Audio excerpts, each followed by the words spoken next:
Yang terhormat Bapak Acep Roni Hamdani MPD, serta teman-teman PGSD semester 4 yang saya cintai dan saya banggakan. Assalamualaikum warahmatullahi wabarakatuh.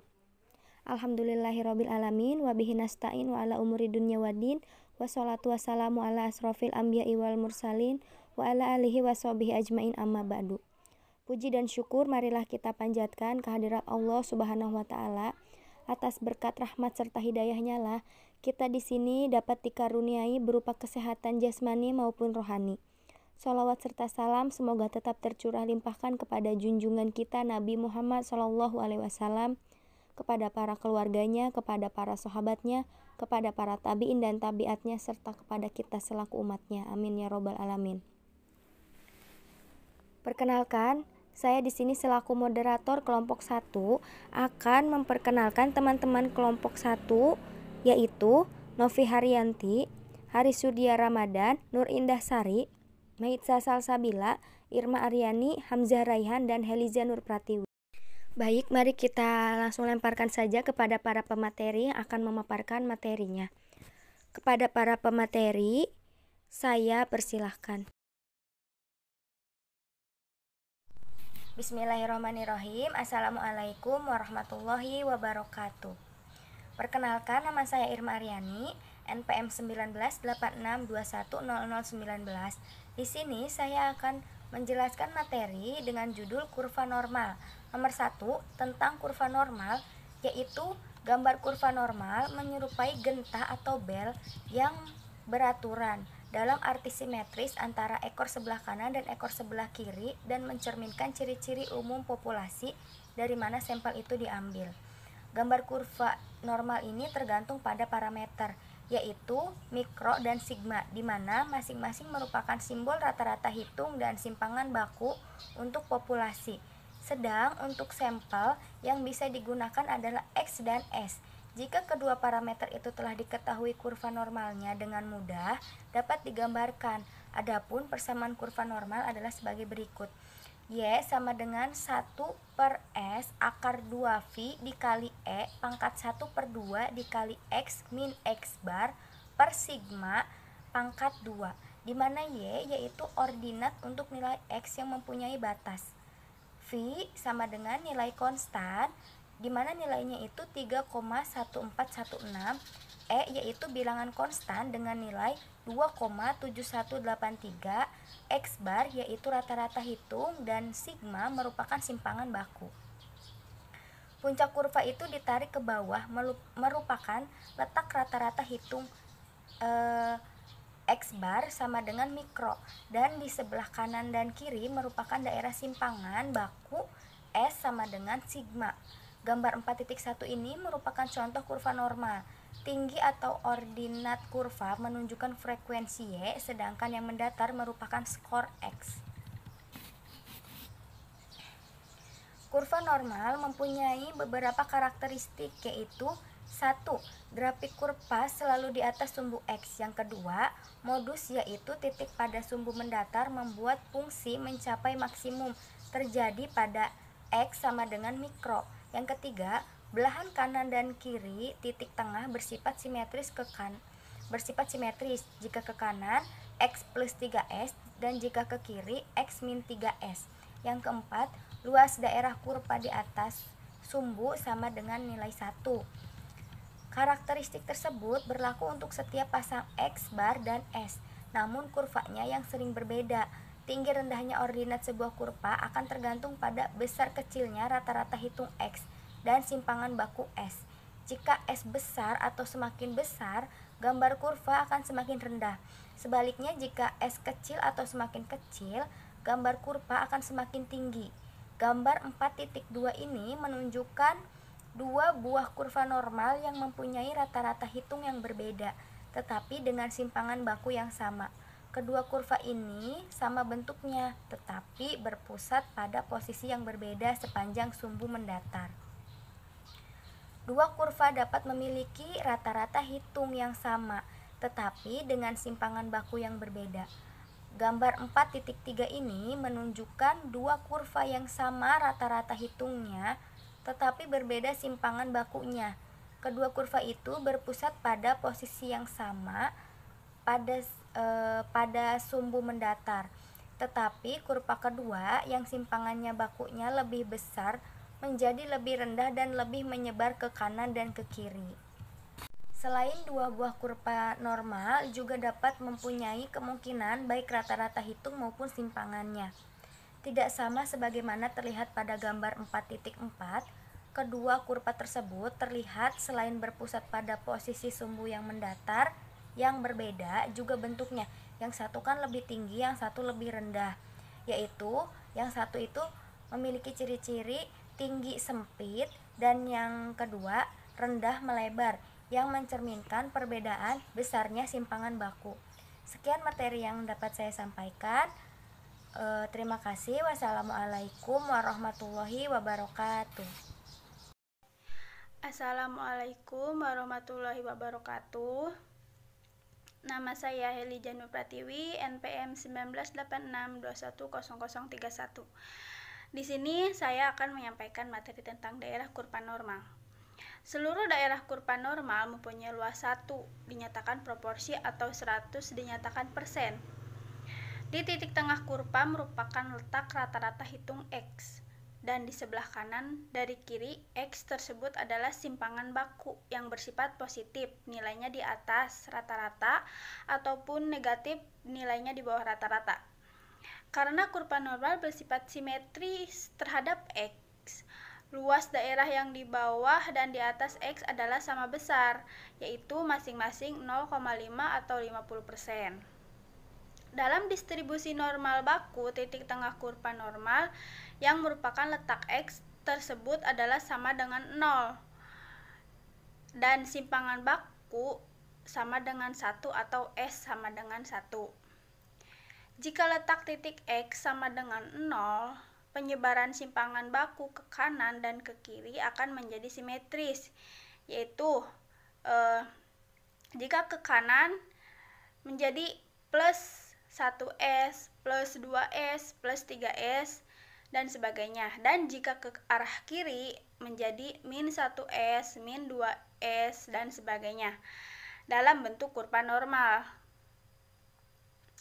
Jumlah seluruh subjek yang diukur atau diobservasi berada dalam suatu daerah kurva normal yang teoritis menyebar ke kanan dan ke kiri dari titik tengah secara seimbang.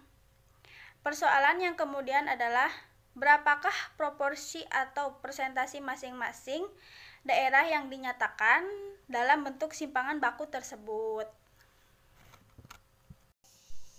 Dari titik X sama dengan 0 sampai dengan plus 1 menempati daerah seluas 0,3431 atau 34,31%.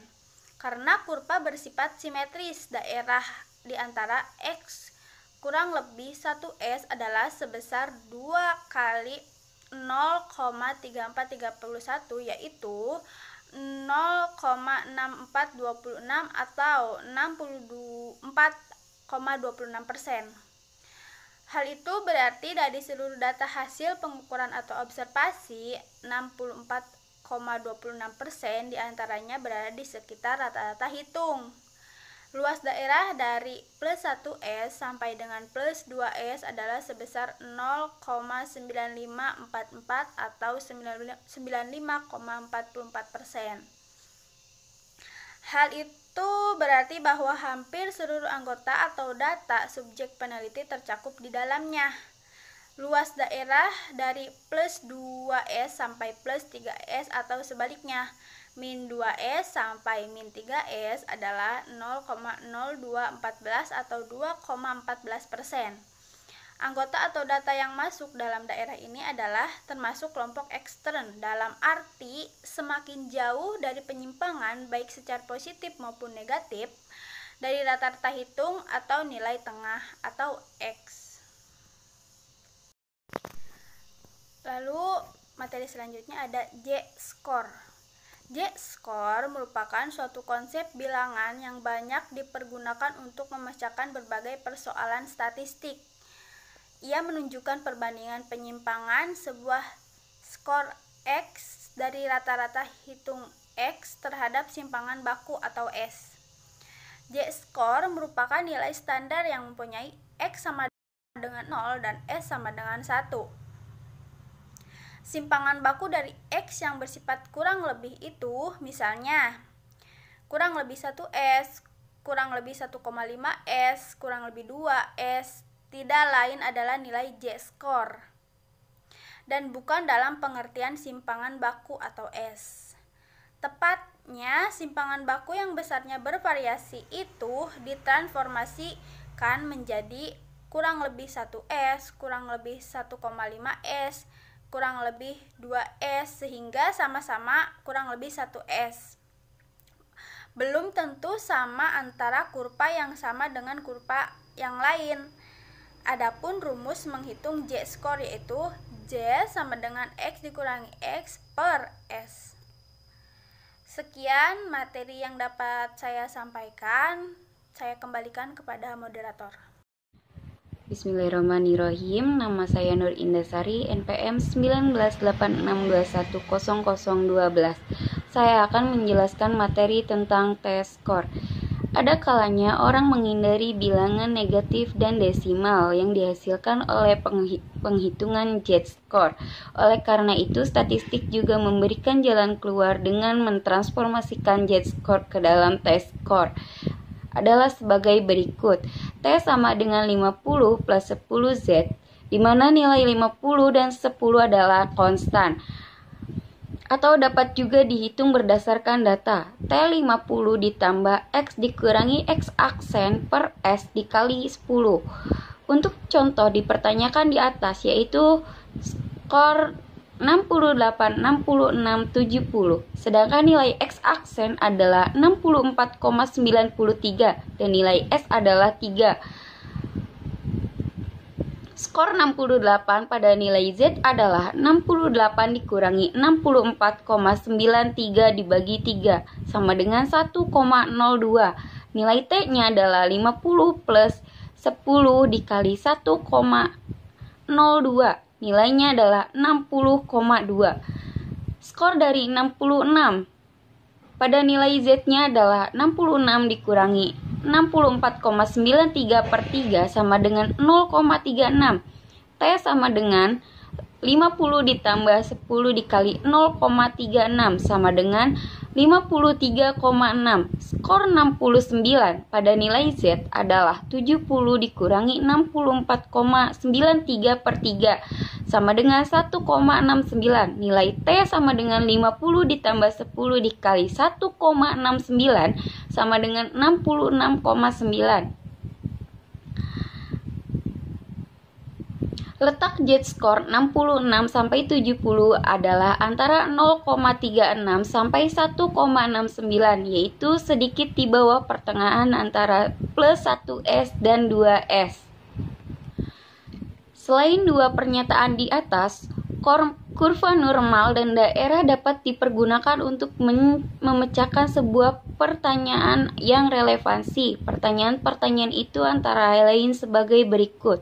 Proporsi mahasiswa yang mendapat nilai skor 66 sampai 70.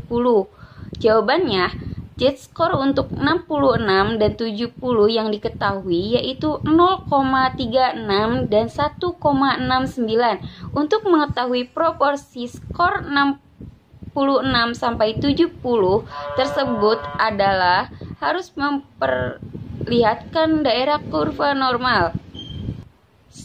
Sebagaimana terlihat dalam tabel daerahnya, Z sama dengan 0,36 adalah 0,140, sedangkan Z adalah 1,69 atau setara dengan 0,4545. Proporsi 66 sampai 70 adalah sama dengan besarnya jarak 0,1406 sampai 0,4545 yaitu 0,3044.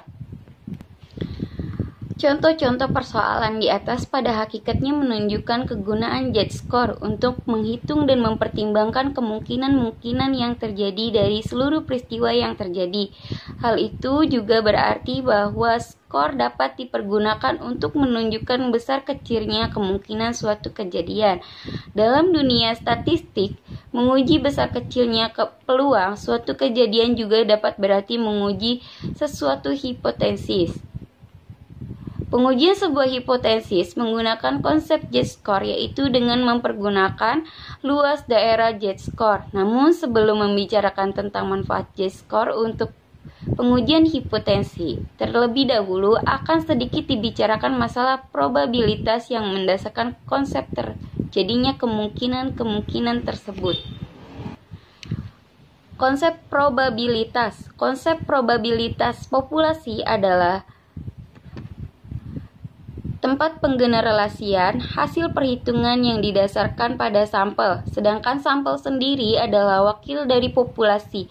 Jadi karakteristik sampel yang diperoleh lewat penelitian pada hakikatnya menunjukkan karakteristik populasi tempat anggota sampel itu diambil. Dalam hal ini, probabilitas, misalnya probabilitas munculnya suatu kejadian dapat diartikan sebagai proporsi munculnya suatu kejadian dari kejadian seluruhnya.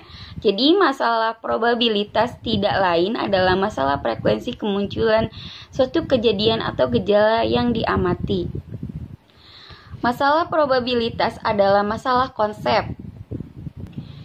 Probabilitas munculnya suatu gejala atau kejadian bisa ditandai dengan huruf P atau probability yang dinyatakan dalam suatu proporsi atau persen.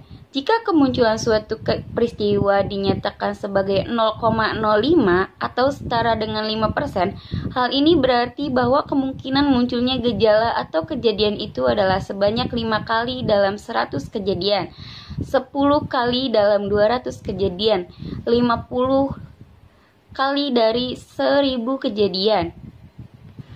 Kemungkinan kemunculan kejadian yang dikemukakan di atas adalah bersifat teoritis, sedangkan secara faktual belum tentu demikian karena adanya campur tangan faktor kebetulan.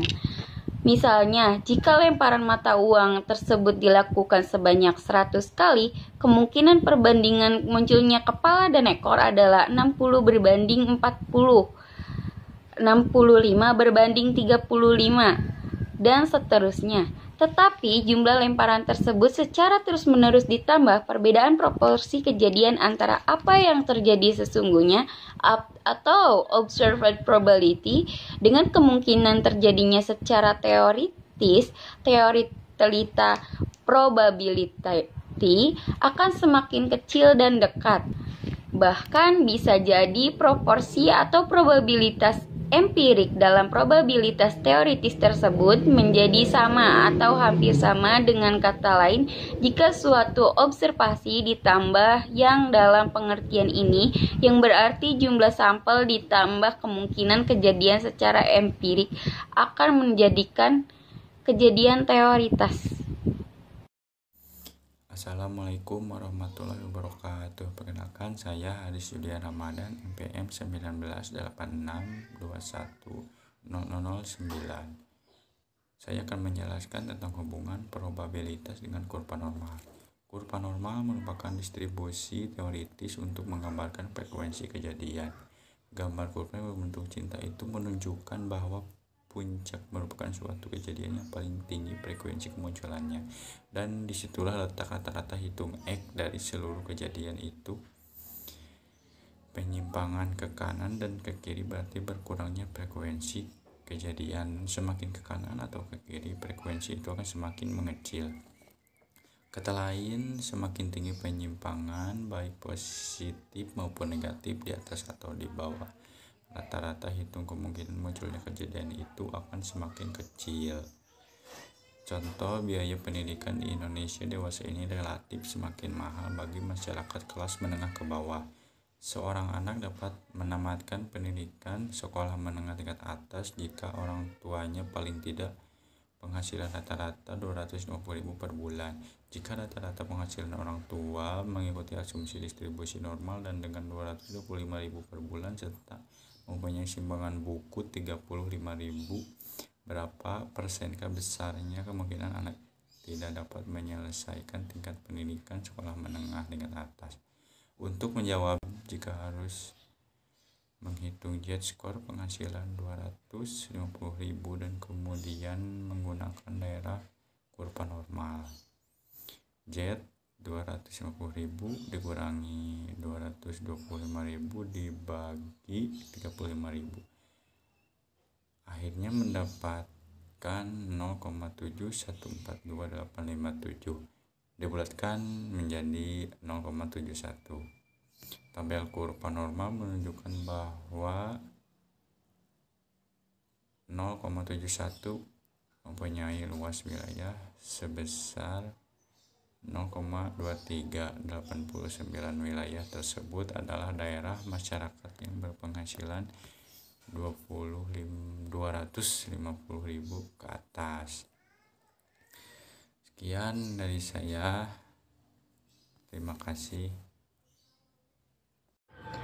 Bismillahirrahmanirrahim. Di sini saya akan menjelaskan tentang uji normalitas. Nah, uji normalitas itu yaitu data-data yang berskala interval sebagai hasil pengukuran pada umumnya mengikuti asumsi distribusi normal. Namun, bahwa suatu data ternyata tidak mengikuti asumsi itu bukanlah hal yang mustahil. Nah, untuk mengetahui kapasitas sebaran data yang diperoleh, haruslah dilakukan uji normalitas terhadap data yang bersangkutan. Nah, berbagai rumus statistik inferensial yang dipergunakan untuk menguji hipotesis penelitian mendasarkan diri pada asumsi bahwa data yang bersangkutan memenuhi ciri sebaran normal. Dengan kata lain, keadaan data berdistribusi normal merupakan sebuah persyaratan yang harus terpenuhi titik sebuah data yang tidak mendistribusi normal. Nah, sebagai konsekuensinya tidak dapat digarap dengan rumus statistik tersebut. Nah, karena kita telah bersusah payah mengumpulkan data sehingga terlalu sayang kalau dibuang begitu saja, nah nanti data itu masih dapat dimanfaatkan, tetapi harus diperlakukan secara berbeda. Misalnya, dengan cara memperberat persyaratan taraf signifikansi. Misalnya, taraf signifikansi yang semestinya dapat mempergunakan yang 5%, kemudian diperberat menjadi 1%, seperti itu. Namun perlu juga dicatat bahwa ada rumus statistik yang harus begitu peka terhadap penyimpangan dari asumsi normalitas data yang tepatnya walaupun terjadi penyimpangan terhadap syarat normalitas tersebut, penyimpangan itu harus tidak terlalu besar. Jadi ia masih dalam taraf yang wajar, misalnya rumus tes atau studi diketahui tidak begitu sensitif terhadap penyimpangan yang wajar asumsi distribusi normalnya. Assalamualaikum warahmatullahi wabarakatuh. Perkenalkan, nama saya Manca Salsabila. Di sini saya akan mempresentasikan tentang fungsi estimasi statistik interval dan distribusi statistik NPM 1986-210016. Yang pertama yaitu ada fungsi estimasi statistik interval. Kegiatan penelitian pada umumnya tidak dilakukan terhadap semua anggota populasi, melainkan lebih banyak ditujukan kepada sampel. Selain untuk tujuan efisien, penelitian terhadap seluruh anggota populasi kadang-kadang tidak dimungkinkan, misalnya karena jumlahnya yang terlalu banyak atau bahkan tak terhingga. Selanjutnya yaitu ada distribusi statistik. Sudah dicontohkan, mungkin bisa dilihat di makalah kita, yaitu distribusi statistik di atas dicontohkan sebagai perhitungan X TPA dari 3 kompleks sampel yang diambil dari populasi yang sama dan ternyata menghasilkan 3 buah X yang berbeda titik jika penarikan sampel tersebut dilakukan secara terus-menerus. Misalnya, sampel 100 kelompok sampel tertentu juga akan menghasilkan X yang berbeda-beda. Pula dengan demikian, kini akan terdapat 100 buah X dari 100 sampel titik rata-rata hitung tersebut dapat pula dibuat menjadi distribusi. Dari hal ini disebut sebagai distribusi sampling. Rata-rata hitungan titik distribusi sampling rata-rata hitung tersebut tentunya juga akan mengikuti asumsi distribusi misal sehingga memiliki karakteristik yang normal. Assalamualaikum warahmatullahi wabarakatuh. Nama saya Hamzah Raihan, NPM 1986210029. Ya, saya di sini akan menjelaskan interval kepercayaan. Sebelumnya ditemukan telah dinyatakan sebelumnya bahwa letak rata-rata hitungan tidak pernah diketahui oleh siapapun secara pasti.